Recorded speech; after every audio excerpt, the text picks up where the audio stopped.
नमो बुद्धाय साथियों, आपका प्रबुद्ध भारत यूट्यूब चैनल में हार्दिक स्वागत है। दोस्तों, आज हम इस वीडियो में जानेंगे भारतीय इतिहास की सबसे खूबसूरत महिला के नाम से विख्यात आम्रपाली की कहानी, जिसे अपनी खूबसूरती की कीमत वेश्या बनकर चुकानी पड़ी। तो चलिए दोस्तों, ज्यादा समय ना लगाते हुए जानते हैं वह आम्रपाली जो किसी की पत्नी तो नहीं बन सकी, लेकिन क्यों? वह संपूर्ण नगर की नगरवधू वेश्या बन गई। हेलो फ्रेंड्स, मैं चाहूंगी कि आप इस वीडियो को अंत तक पूरा देखें।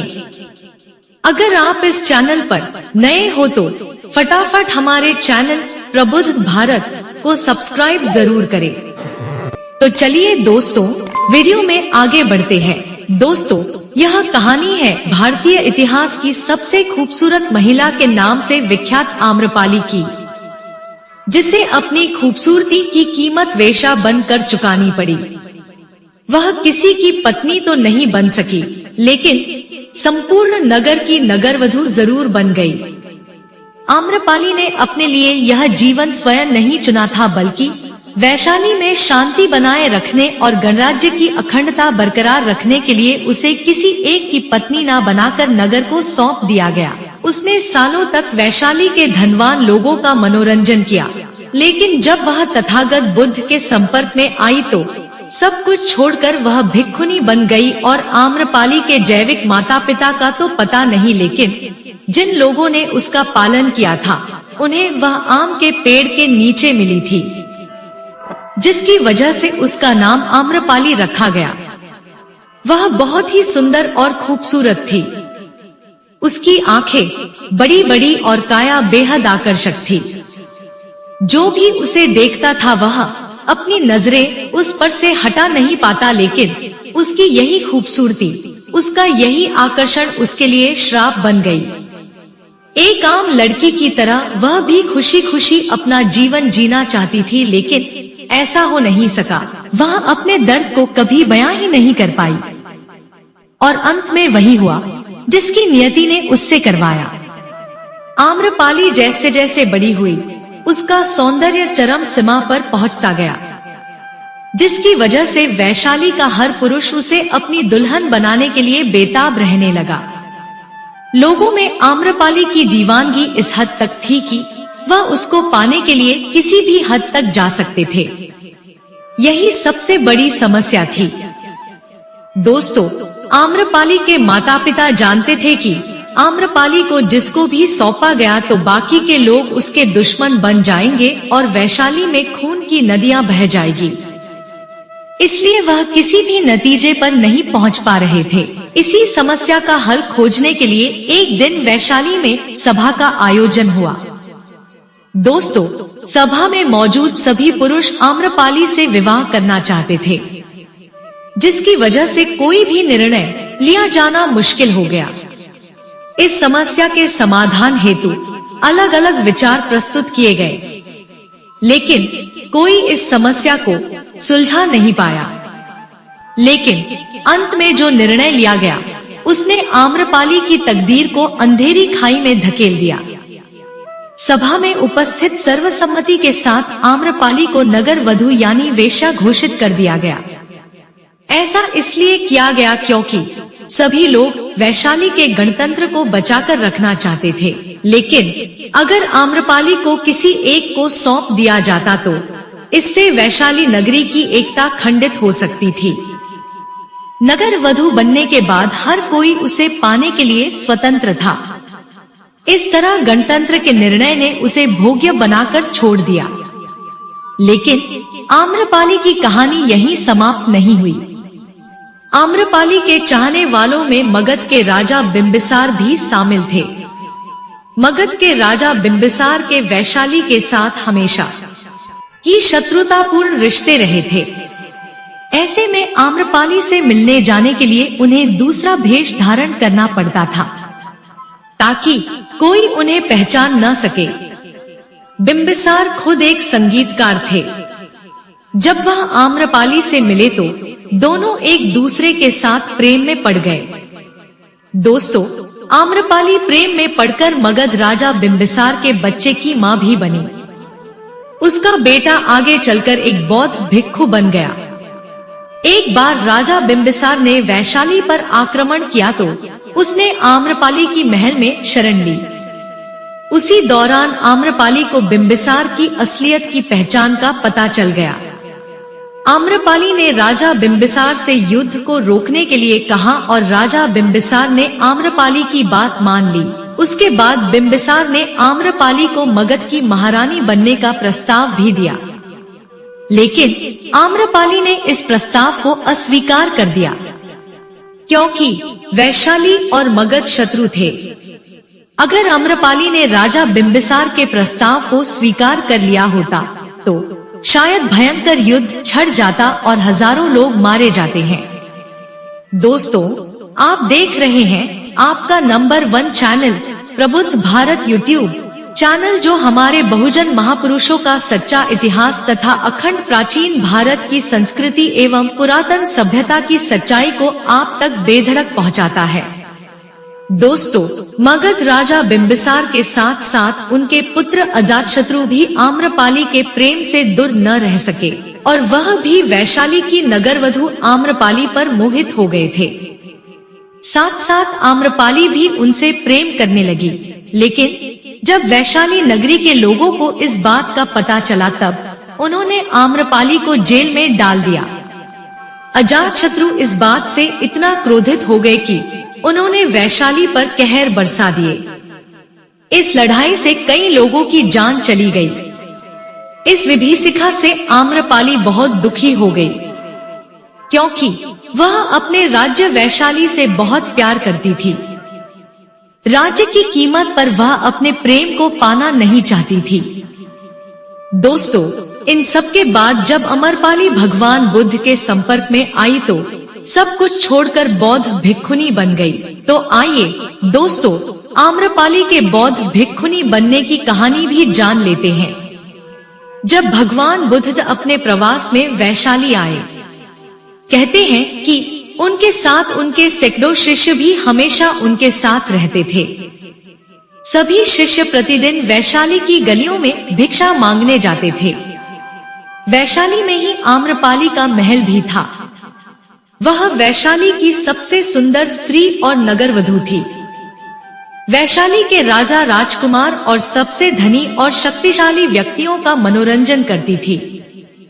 एक दिन उसके द्वार पर भी एक भिक्षु भिक्षा मांगने के लिए आया। उस भिक्षु को देखते ही वह उसके प्रेम में पड़ गई। आम्रपाली प्रतिदिन राजा और राजकुमारों को देखती थी, पर मात्र एक भिक्षा पात्र लिए हुए उस भिक्षु में उसे अनुपम गरिमा और सौंदर्य दिखाई दिया। वह अपने परकोटे से भागी चली आई और उस भिक्षु से बोली, आइए, कृपया मेरा दान स्वीकार करें। इस बीच उसके पीछे और भी कई भिक्षु थे। उन सभी को अपनी आंखों पर विश्वास नहीं हुआ कि जब युवक भिक्षु आम्रपाली के भवन में भिक्षा लेने के लिए गए तो वे इससे और क्रोध से जल उठे। भिक्षा देने के बाद आम्रपाली ने युवक भिक्षु से कहा, 3 दिनों बाद वर्षा काल प्रारंभ होने वाला है। मैं चाहती हूँ कि आप उस अवधि में मेरे महल में ही रहे। युवक भिक्षु ने कहा, मुझे इसके लिए अपने गुरु तथागत भगवान बुद्ध से अनुमति लेनी होगी। यदि वह अनुमति देंगे तो मैं यहाँ जरूर रुक जाऊंगा। उसके बाहर निकलने पर अन्य भिक्षुओं ने उससे बात की। उसने आम्रपाली के निवेदन के बारे में बताया। यह सुनकर सभी भिक्षु बड़े क्रोधित हो गए। वे तो एक दिन के लिए इतने इससे आग बबूला हो गए थे। यहाँ तो पूरे 4 महीने की योजना बन रही थी कि युवक भिक्षु के बुद्ध के पास पहुँचने से पहले ही कई भिक्षु वहाँ पहुँच गए और उन्होंने वार्तालाप को बढ़ा चढ़ाकर सुनाया। उन्होंने भगवान बुद्ध से कहा, भगवंत, वह स्त्री वेश्या है, पर एक भिक्षु वहाँ पूरे 4 महीने तक कैसे रह सकता है? उस पर तथागत भगवान बुद्ध ने कहा, शांत रहो, उसे आने तो दो। अभी उसने वहाँ रुकने का निश्चय नहीं किया है। वह तभी रुकेगा जब मैं उसे अनुमति दूंगा। जब वह युवक भिक्षु आया और उसने तथागत भगवान बुद्ध के चरण छूकर सारी बात बताई। आम्रपाली यहाँ की नगरवधू है। उसने मुझे चातुर्मास अर्थात वर्षावास में अपने महल में रहने के लिए कहा है। सारे भिक्षु किसी न किसी के घर में रहेंगे। मैंने उसे कहा है कि आपकी अनुमति मिलने के बाद ही मैं वहां रह सकता हूँ। भगवान बुद्ध ने उसकी आंखों में देखा और कहा, तुम वहां रह सकते हो। यह सुनकर कई भिक्षुओं को बहुत बड़ा आघात पहुंचा। वे सभी इस पर विश्वास नहीं कर पा रहे थे कि बुद्ध ने एक युवक शिष्य को एक वेश्या के घर में 4 माह तक रहने की अनुमति दे दी। 3 दिनों के बाद युवक भिक्षु आम्रपाली के महल में रहने के लिए चला गया और अन्य भिक्षु नगर में चल रही बातों को बुद्ध को सुनाने लगे। भगवंत सारे नगर में एक ही चर्चा हो रही है कि युवक भिक्षु नगर वधु आम्रपाली के महल में 4 महीने तक रहेगा। बुद्ध ने कहा, तुम सब अपनी दिनचर्या का पालन करो। मुझे अपने शिष्य पर पूरा विश्वास है। मैंने उसकी आंखों में देखा है कि उसके मन में कोई इच्छा ही नहीं है। यदि मैं उसे अनुमति नहीं देता तो उसे बुरा नहीं लगता। मैंने उसे अनुमति दी और वह चला गया। मुझे उसके ध्यान और स्वयं पर विश्वास है। आप सभी इतने व्यर्थ और चिंतित क्यों हो रहे हो? यदि उसका धम्म अटल है तो आम्रपाली भी उससे प्रभावित हुए बिना नहीं रहेगी, और यदि उसका धम्म निर्बल है तो वह आम्रपाली के सामने समर्पण कर देगा। यह तो भिक्षुओं के लिए परीक्षण का समय है। बस 4 महीनों तक प्रतीक्षा कर लो। मुझे उस पर पूर्ण विश्वास है। वह मेरे विश्वास पर खरा उतरेगा। और उसमें से कई भिक्षुओं को बुद्ध की बात पर विश्वास नहीं हुआ। उन्होंने सोचा कि बुद्ध नए भिक्षु पर इतना भरोसा क्यों करते हैं। वह भिक्षु अभी युवक है और आम्रपाली बहुत ही सुंदर है, पर बुद्ध भिक्षु संघ की प्रतिष्ठा को क्यों खतरे में डाल रहे हैं। लेकिन वह कुछ कर भी नहीं सकते थे। दोस्तों, जब 4 महीनों के बाद वह युवक भिक्षु तथागत भगवान बुद्ध के पास विहार लौट आया और उसके साथ पीछे पीछे नगरवधु आम्रपाली भी तथागत भगवान बुद्ध के पास आई। आम्रपाली ने तथागत बुद्ध से भिक्षुनी संघ में प्रवेश लेने की आज्ञा मांगी और उसने कहा, मैंने आपके भिक्षु को अपनी ओर खींचने के हर संभव प्रयास किए, पर मैं हार गई।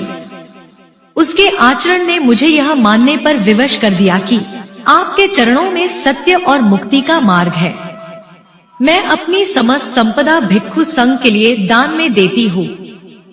तथागत भगवान बुद्ध से मिलने के बाद उसने बौद्ध भिक्षुनी बनने का निर्णय लिया और वह बौद्ध भिक्षुनी बनी। दोस्तों, आगे आम्रपाली के महल और उपबंधों को चातुर्मास अर्थात वर्षावास में सभी भिक्षुओं के रहने के लिए उपयोग में लिए जाने लगा और आगे चलकर भगवान बुद्ध के संग में आम्रपाली सबसे प्रतिष्ठित भिक्षुनी में से एक बनी। दोस्तों, आपको हमारा यह वीडियो कैसा लगा यह बताने के लिए कमेंट बॉक्स में आपका रिव्यू नमो बुद्धाय लिखकर जरूर बताएं। उम्मीद है आपको यह वीडियो पसंद आई होगी। तो इसी बात पर आप इस वीडियो को लाइक करना मत भूलिए और इस चैनल पर आप नए हैं तो कृपया हमारे चैनल प्रबुद्ध भारत यूट्यूब चैनल को सब्सक्राइब करना न भूले। इससे हमें मोटिवेशन मिलेगा। तो मिलते हैं अगली बार हमारे बहुजन महापुरुषों के अनमोल प्रेरणादायक सत्य आदर्श विचारों के साथ। तब तक के लिए अपना ख्याल रखें। सबका मंगल हो, सबका कल्याण हो। भवतु सब्बन मंगलम। आपका बहुमूल्य समय देने के लिए धन्यवाद। जय भीम, जय भारत, जय संविधान। प्रेजेंटेशन बाय प्रबुद्ध Bharat YouTube channel. Thanks for watching.